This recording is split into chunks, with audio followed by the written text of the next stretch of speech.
Welcome to yet another edition of UCU Focus. I'm Yona Habwe. But first, the headlines. University clears air on the ban. Open day preparations underway. Sales still low ahead of the 17th graduation.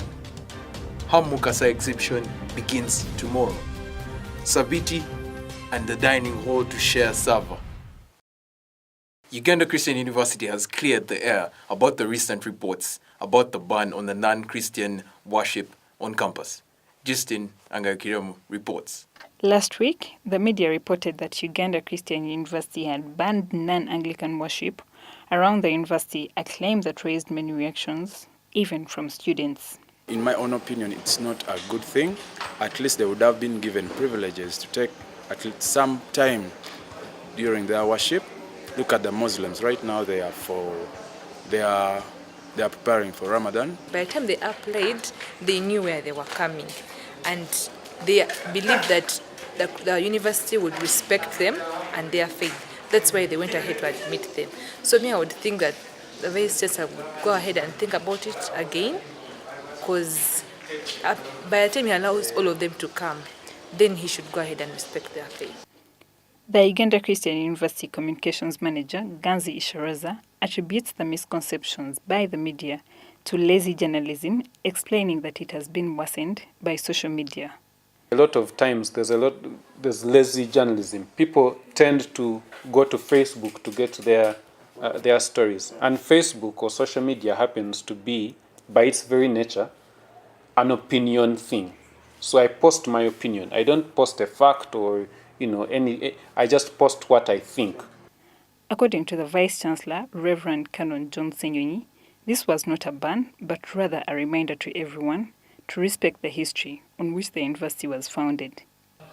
There was no ban on non-Anglican worship, per se. What we need to understand, what I made very clear, is that this university was founded by the Church of Uganda.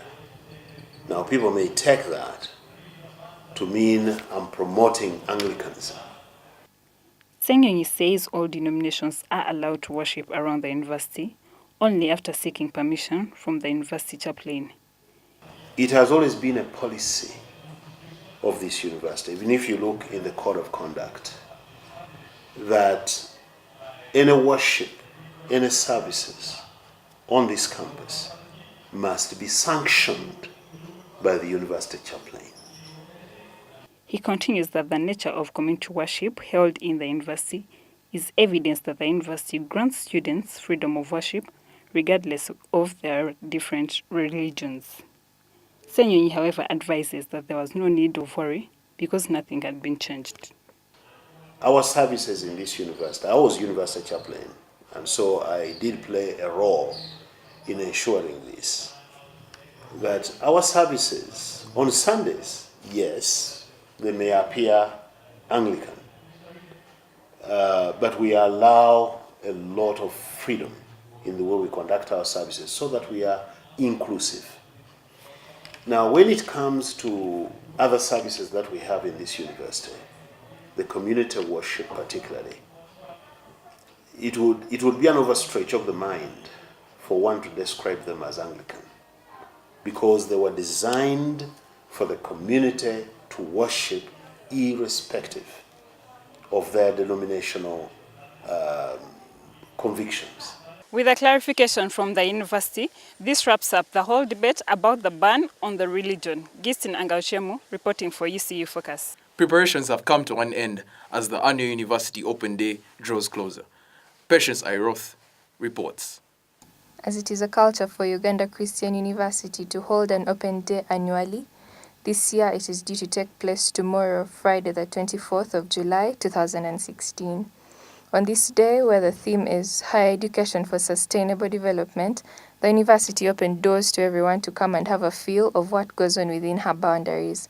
Different departments are set to showcase their areas of expertise to enlighten the people on the activities in the faculties. Quite a number of our students, the students that we get at admission, some of them come here and still think it is a theological college. But on such avenues, such days, that is when we open up, to show them that these are the different courses that we do offer. You may realize that we don't usually have time to allow everybody, every school to come in and day out due to the limited time we have our students in terms of contact hours and the credit units. So we designate one day in a year to open up for everybody to come and see. The administration is working hand in hand with the Faculty of Law to launch a legal aid clinic on this day. Students will give back to the community as they help the people with legal issues. Students in high school are also welcome to know what to expect when they are due to join university. As all faculties expect to emerge winners, the Open Day kicks off tomorrow. Patience Iroth reporting for UCU Focus. With the 17th graduation around the corner, preparations have geared up to ensure that the long-awaited function is a success. Constance Akelo has more on this report. As Uganda Christian University makes preparations for the first part of the 17th graduation ceremony, the sales of the graduation gowns has started in the old pitch. Chomuhendo Rita, one of the business person, says sales are still low because the list is not yet out. We came to sell gowns, but children have not yet come because the list has delayed to come out. The second thing, we have not yet seen many customers because they gave us many people to sell, and yet the number of students is few. The problem we're finding, the money is not being reduced, and then they increase the price of selling. She hopes as the day draws near, the sales will increase since more students will be able to buy the gowns. We also talked to Kansime Johnson, one of the graduates, and he said, I've chosen to come here before Friday. It's to prepare myself for the occasion so that it doesn't find me unaware. With the graduation getting closer, the sales have already started. The graduation is to take place on 1st July 2016. Constance Akelo, reporting for UCU Focus. Every year, Uganda Christian University celebrates the Hamukasa Day. This time, an art exhibition has been held in his memory. More on this report.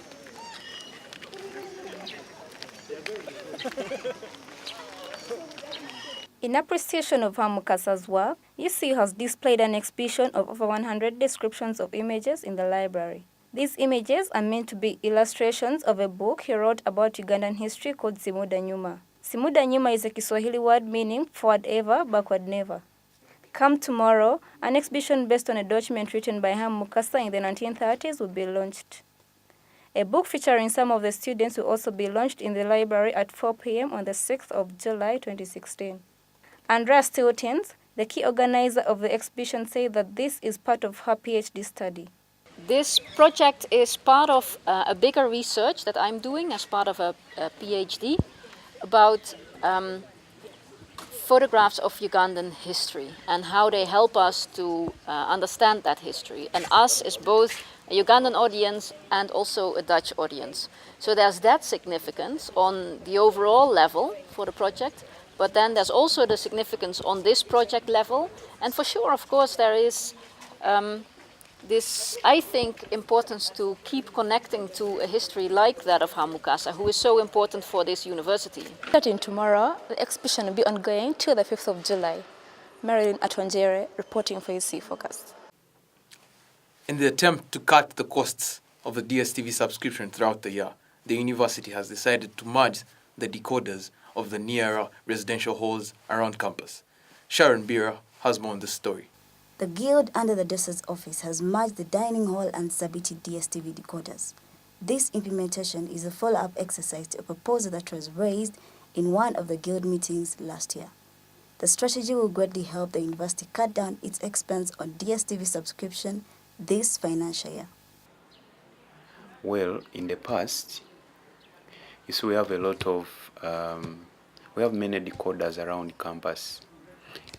Almost every hall of residence that has a TV has a decoder. And each decoder, we pay for it separately. We've been paying for it separately. DSTV services, the highest package of premium, you pay 334,000 per month. So you can calculate and see that in a month, you pay 334, but we run DSTV throughout the year, so calculate that times 12 months. Just one account of DSTV, you're talking about something like 4 million. Now we've gotten a simpler mean whereby we are going to merge decoders that are near, because the service works for decoders that are near each other. For UCU Focus, Sharon Bira. Effective next month, the merging of the DSTV decoders subscription will start. Reporting for UCU Focus, Sharon Bira. Thanks for being a part of this segment of UCU Focus. Remember to follow us on YouTube at UCU Focus. I've been your host, Yona Hawe.